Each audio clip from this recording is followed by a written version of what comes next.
श्री शिवाय नमस्तुभ्य। हर हर महादेव। प्रिय भक्तों, सावन में किसी भी दिन बिना किसी को बताए एक जोड़ी हरी चूड़ी इस जगह बांध देना। 24 घंटे में होगी हर मनोकामना पूरी। इतना धन आएगा कि संभाले नहीं संभलेगा।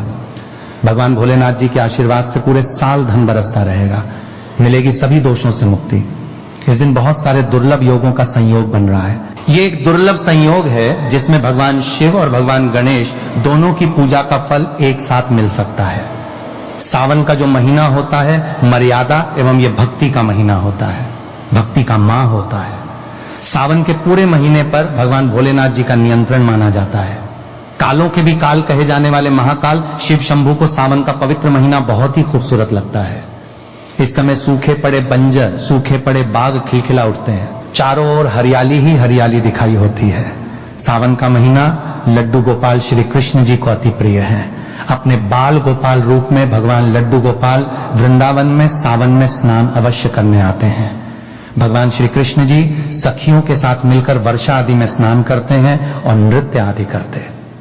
दोस्तों, ऐसा माना जाता है कि सावन के पूरे महीने भर भगवान भोलेनाथ जी की पूजा पाठ करने से वो शीघ्र ही प्रसन्न होते हैं। सावन का पूरा महीना भगवान भोलेनाथ जी का प्रिय महीना है। इसकी अनेक पौराणिक कथाएं एवं धार्मिक मान्यताएं भी हैं।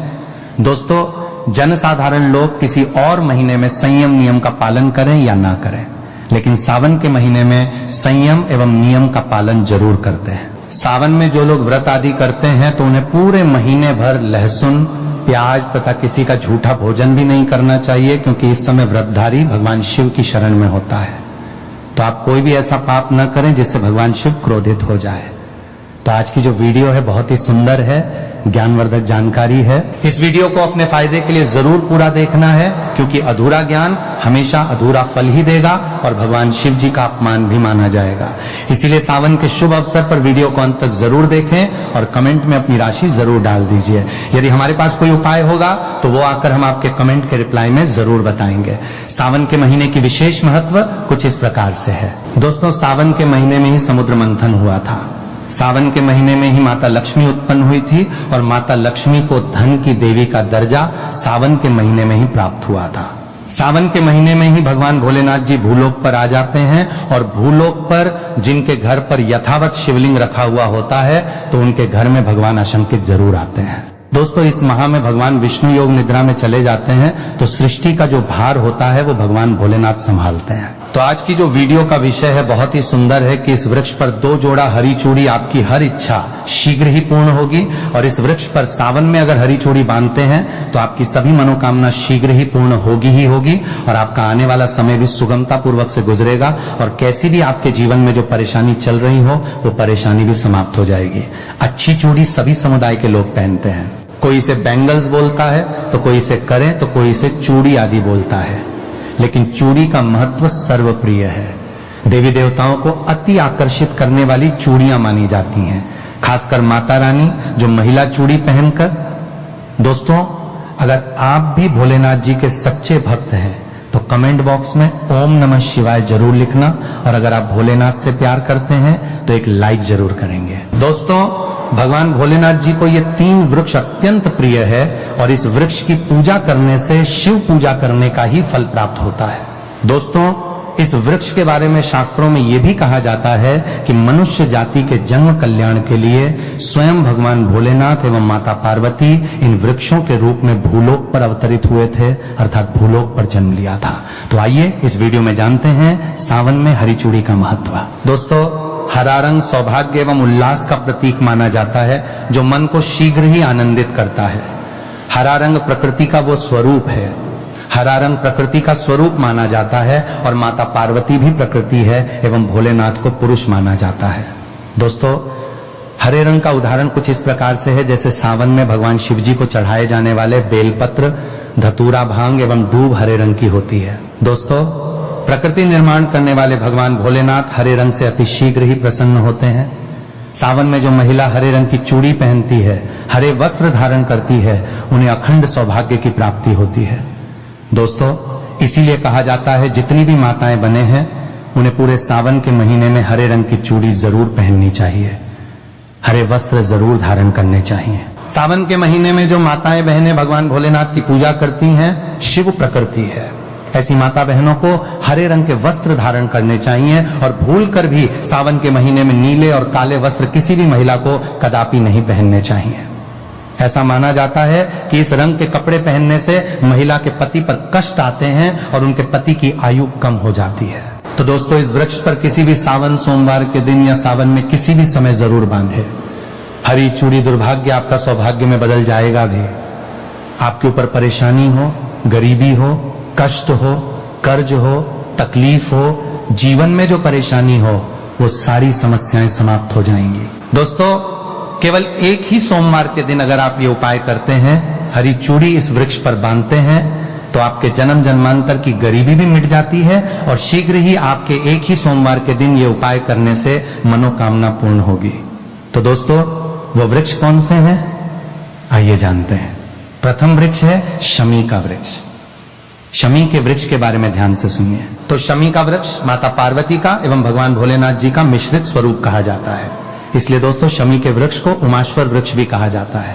पूरे सावन भर शमी के वृक्ष पर माता पार्वती एवं भगवान भोलेनाथ जी का वास माना जाता है। सावन के महीने में गोधली बेला पर प्रदोष काल के समय, अर्थात दोस्तों जब ना ही दिन हो और ना ही रात, अर्थात संध्या काल के समय, तो इस वृक्ष को संध्या काल के समय में गोधली बेला में या फिर प्रदोष समय में इस वृक्ष को छूने से पाप दोष कष्ट एवं परेशानी केवल सावन के महीने में छूने मात्र से समाप्त हो जाती है। दोस्तों, सावन के पवित्र महीने में अगर शमी वृक्ष की जड़ पर कच्चा दूध डाला जाए, ये कायदा है, तो भगवान शिव शीघ्र ही प्रसन्न होते हैं एवं माता पार्वती का ढेर सारा आशीर्वाद प्राप्त होता है। दोस्तों, शमी के वृक्ष का महत्व कुछ इस प्रकार से है। भगवान राम रावण पर आक्रमण करने के पूर्व भगवान राम ने शमी वृक्ष की पूजा की थी और पांडवों ने अपने दिव्य हथियार भी शमी के वृक्ष के नीचे में दबाए थे। शमी का वृक्ष जिस घर में लगा होता है, उस घर का कल्याण हो जाता है और उस घर में सभी प्रकार के भौतिक सुखवास माना जाता है। तो दोस्तों, सावन के किसी भी सोमवार के दिन शमी वृक्ष पर उमा महेश्वर का ध्यान करते हुए 2 जोड़ी हरी चूड़ी एवं हरे रंग का रिबन जरूर बांधना चाहिए, या फिर हरे कलर का जो भी आपको श्रृंगार आदि मिल जाए वो आपको जरूर बांधना चाहिए, जैसे कि हरे रंग की मेहंदी, हरे रंग की बिंदी आदि या हरी चूड़ियां जरूर बांधनी चाहिए। दोस्तों, कैसी भी आपकी मनोकामना हो वो एक ही बार में पूर्ण हो जाएगी, क्योंकि इस खास समय पर यानी सावन के समय में भगवान शिव खास तौर पर वास करने आते हैं धरती पर और शमी के वृक्ष में स्थायी रूप से वास करते हैं। शमी का वृक्ष छूने मात्र से आपकी मनोकामना शीघ्र ही पूर्ण हो जाएगी। पूरे सावन भर अगर शमी के पत्ते भोलेनाथ जी को उनकी पूजा में चढ़ाते हैं तो इससे अष्टलक्ष्मी आपके घर में वास करती है। आपके घर में कैसी भी गरीबी हो, दरिद्रता हो, दुख हो, परेशानी हो, गरीबी हो, बीमारी हो, सब समाप्त हो जाती है और पूर्ण रूप से आपके घर में भौतिक सुख आकर के निवास करने लगते हैं। दोस्तों, दूसरा वृक्ष है धतूरे का वृक्ष। धतूरे का वृक्ष भगवान भोलेनाथ जी के उग्र रूप काल भैरव के अंश से उत्पन्न हुआ है। ऐसी मान्यता है कि शिवलिंग पर धतूरे के पत्ते या पुष्प फल चढ़ने से राहु केतु एवं शनि के कुप्रभाव समाप्त होते हैं।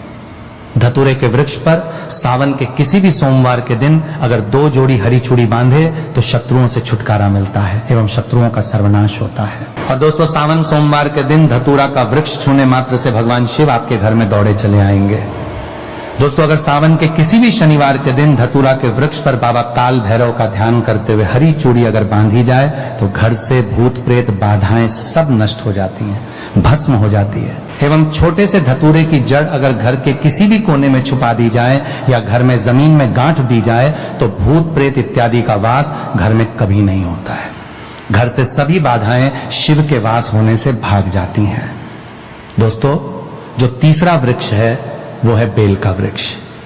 अगर भगवान शिव को बेलपत्र न चढ़ाए जाएं तो सावन का व्रत अधूरा माना जाता है और बिना पत्र चढ़ाए ही शिवलिंग पर जल भी व्यर्थ हो जाता है। इसलिए जब भी आप भगवान शिव पर बेलपत्र चढ़ाएं तो 5 बेलपत्रों के ऊपर श्री राम अवश्य लिखें। इससे भगवान शिव शीघ्र और अत्यंत प्रसन्न हो जाते हैं। दोस्तों, सावन में बेल वृक्ष को छूने से कई तीर्थों के दर्शन का लाभ प्राप्त होता है। सावन में इस वृक्ष को क्यों छूना जरूरी है, आइए जानते हैं बेल वृक्ष की महिमा। मैं आप लोगों को कई कथाओं में बता चुका हूं कि बेल का वृक्ष माता पार्वती का स्वरूप माना गया है। यह वृक्ष माता पार्वती के पसीने से उत्पन्न हुआ है। स्कंद पुराण में इसका बहुत ही स्पष्ट वर्णन मिलता है। इसके पत्तों में भगवान शिव, डालियों में माता पार्वती, जड़ों में ब्रह्मा जी तथा इसके तन में स्वयं भगवान विष्णु का निवास माना गया है। संध्या काल में ऐसा माना जाता है कि यदि किसी शिव मंदिर के समीप बेल का वृक्ष हो तो उसके नीचे घी का दीपक अवश्य जलाना चाहिए। वैसे तो इसे प्रतिदिन जलाना उत्तम माना गया है, लेकिन सावन के पावन दिनों में शाम के समय यदि आप किसी शिव मंदिर के पास स्थित बेल वृक्ष के नीचे घी का दीपक जलाते हैं तो यह अत्यंत शुभ माना जाता है। घी का दीपक जलाने से धन, गुण तथा परम शिव भक्ति की प्राप्ति होती है। दोस्तों, इस वृक्ष को छूने से पाप तत्काल नष्ट हो जाते हैं। आपके जीवन में चाहे जैसा भी पाप हो वो दूर होने लगता है। अब आपको करना क्या है? देखिए, बेल वृक्ष को बहुत ही उत्तम माना गया है। माता लक्ष्मी को भी बेल वृक्ष का अवतार लेना पड़ा था। एक कथा के अनुसार मैं आपको यह भी बताऊंगा कि माता लक्ष्मी को बेल वृक्ष के रूप में अवतरित क्यों होना पड़ा था। तो सावन के पवित्र दिनों में बेल वृक्ष के नीचे घी का दीपक अवश्य जलाइए। घी का दीपक बहुत ही उत्तम माना गया है। अन्य वृक्षों को जहां लोग मक्खन चढ़ाते हैं, बताशे का भोग लगाते हैं, वहीं बेल वृक्ष को माता पार्वती और भगवान शंकर का स्वरूप माना जाता है। बेल वृक्ष की जो जड़ होती है उसके मूल भाग में समस्त तीर्थ आकर निवास करते हैं। इसीलिए सावन के महीने में कहा जाता है कि जो लोग तीर्थधाम नहीं जा सकते या तीर्थों के दर्शन नहीं कर पाते, वे यदि 1 महीने तक बेल वृक्ष के नीचे घी का दीपक जलाते हैं तो उन्हें संपूर्ण तीर्थों के दर्शन के बराबर पुण्य की प्राप्ति होती है। मैं इसलिए ऐसी गुप्त और रहस्यमयी जानकारियां बताता हूं जिससे आप सभी दर्शकों का कल्याण हो और आपकी आध्यात्मिक उन्नति हो। सभी को धन की आवश्यकता नहीं होती, किसी को पुण्य की प्राप्ति चाहिए होती है तो कोई आध्यात्मिक उन्नति करना चाहता है। इसीलिए मैं इस प्रकार की छोटे छोटे गुणों से भरी रहस्यपूर्ण जानकारियां वीडियो में साझा करता हूं। दोस्तों, अब करना क्या है? सावन के शुभ और मंगलमय दिनों में इस वृक्ष को स्पर्श करना है। माता पार्वती से प्रार्थना करनी है कि हे माता पार्वती, आप ही शक्ति स्वरूपा हैं, आप ही लक्ष्मी हैं, धन की देवी हैं, आप ही संसार का संचालन करने वाली देवी हैं। इस प्रकार प्रार्थना करते हुए इस वृक्ष को छूना है और कहना है, माता मेरी गरीबी दूर करें, मेरी निर्धनता को समाप्त करें, मेरे जीवन में चल रही सभी परेशानियों को दूर करें। इसके साथ आपको एक कपूर और एक लौंग भी जलानी है। फिर एक काम और करना है, जलाने के बाद इस वृक्ष से कहना है कि मैं भोग स्वरूप आपको धतूरे के पत्ते और धतूरे के फल समर्पित कर रहा हूं, कृपया इन्हें स्वीकार करें। दोस्तों, इस वृक्ष की जड़ के नीचे धतूरे के फल और पुष्प भी रख सकते हैं। यदि पुष्प उपलब्ध हो तो पुष्प रखें, अन्यथा पत्ते अर्पित कर दीजिए। इसके बाद वृक्ष को स्पर्श करते हुए प्रार्थना करें कि हमारी गरीबी दूर हो, हमारी निर्धनता समाप्त हो।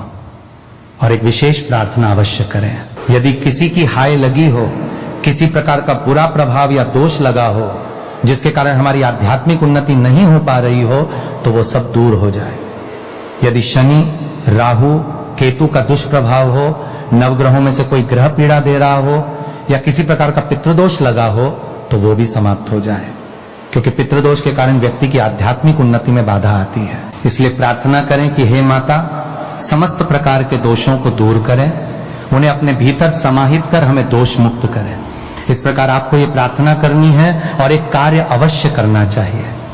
आपको सावन के समय धर्म शास्त्रों में कहा गया है, बहुत सारे लोग भी बताते हैं, हमारे गुरुजी भी कहा करते थे कि सावन के दिनों में यदि बेल के वृक्ष की जड़ में मिश्री युक्त दूध अर्पित किया जाए तो यह अत्यंत शुभ माना जाता है। मिश्री जो खड़ी खड़ी आती है, आप सभी दर्शकों को उसके बारे में अवश्य पता होगा, वो शक्कर की तरह होती है। यदि आप मिश्री मिला हुआ दूध बेल वृक्ष की जड़ में अर्पित करते हैं तो ऐसा कहा गया है कि ऐसा व्यक्ति कभी निर्धन नहीं होता। यदि किसी व्यक्ति से माता लक्ष्मी रुष्ट हो चुकी हो तो भी इस उपाय से माता लक्ष्मी प्रसन्न होती हैं। ऐसे व्यक्ति के जीवन में धन का अभाव नहीं रहता, वो निरोग रहता है और उसे निरोग काया की प्राप्ति होती है। आप चाहें तो यही क्रिया नीम के वृक्ष पर भी कर सकते हैं। नीम के वृक्ष में माता लक्ष्मी का निवास माना गया है, समस्त दैवी शक्तियां भी उसमें निवास करती हैं। सावन के शुभ और मंगलमय दिनों में आप अपनी सामर्थ्य के अनुसार एक गिलास या तांबे के लोटे में दूध लेकर उसमें मिश्री मिलाएं और उस दूध को नीम के वृक्ष की जड़ में अर्पित करें। आपको मीठा दूध ही चढ़ाना है और गरीबी दूर होने की प्रार्थना करनी है। जिन लोगों पर कर्ज का भार है वे ये प्रार्थना कर सकते हैं कि हमारे कर्ज का बोझ दूर हो जाए।